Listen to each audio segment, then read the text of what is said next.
tatu Cameroon wa mumanya Kasai bim chilumbu cha miba lelo twetu monso tambani wa ekonomi wa Kasai kujuka bikengela mfumo wa jitunga ajula miba bweba wewa ujamba hebe bish mfumo wa jitunga ajula mibani akosolola miba bwatwetu bonso tweta makare minye mema chola ndo hani $100 wani sumba kare minye shala millionnaire mujibu benza kukolwezi ujumone hebe bish bwa bwalo abo tudi mo kujula miba mekin ku diamanto kadi miba si diamant twetu manye miba mbwa diamant ken diamant chana na to diamant tudi mo kwenzela mu redressement wende maximum 30%. Mais 30% il y a gosto. 1 million de carats par mois. Réalisable. Mais si nous avons 30% de boîtine. Le diamant, il y a une crise. Donc il y a une machine qui penche. Machine ya diamant qui hache bicol. Et que nous avons dit. Quand il y a un avenir, to. Cabine avenir. Donc ici, binibitan du commissaire quoi. Donc quand nous avons dit, bon, pinjo compter 5-10 ans. Diamant, il y a 30% wa miba. Parti mi kwa baye, ça que dit là cuivre, ça que dit quoi là or. Boube di nickel dit grand investissement. Boube di nickel, dit mon coup serait sous-traité. Nous a permis à une convention de société campagne d'une capacité 200, 300, 500 millions de nickel. Mais bang il faut recherche.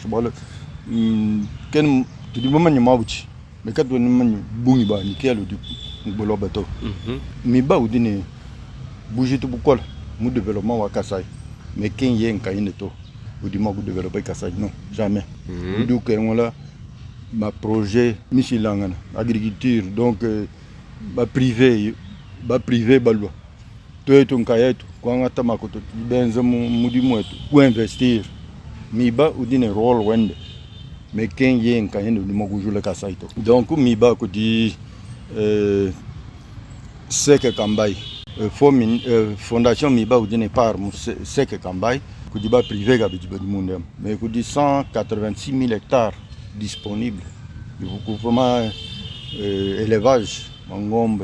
Vous voyez, élevage, je ne sais pas, 30 000 têtes ou combien. Côté Waluise, Yangwej. Vous voyez partir, vous troupeau à 7000 têtes, vous voyez le monde va se Kambay. Donc vous venez nous disons partout. Nous disons patrimoine, ouais, Miba ou dîner mon fondation, ou dîner forage ou maï.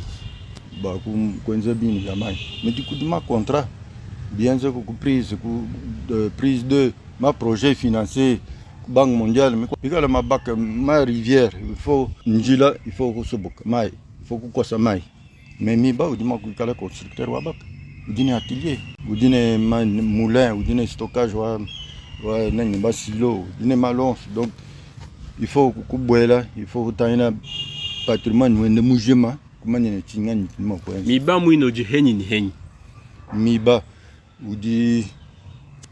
Ku Louise ku Kasai bala tu mu Kasai central ku Louise dine ma permis and ya or dine nickel mu Kasai central Kasai dine ma concession bon ma concession me kana ma confusion mais dine ma Kasai mais ku diamant mujimai cuivre wa katendi mu permis wa miba Bantu bafalo points d'exploration wa cuivre. Ba pone contrat ne miba. Ken mo kutang la massif 1 to.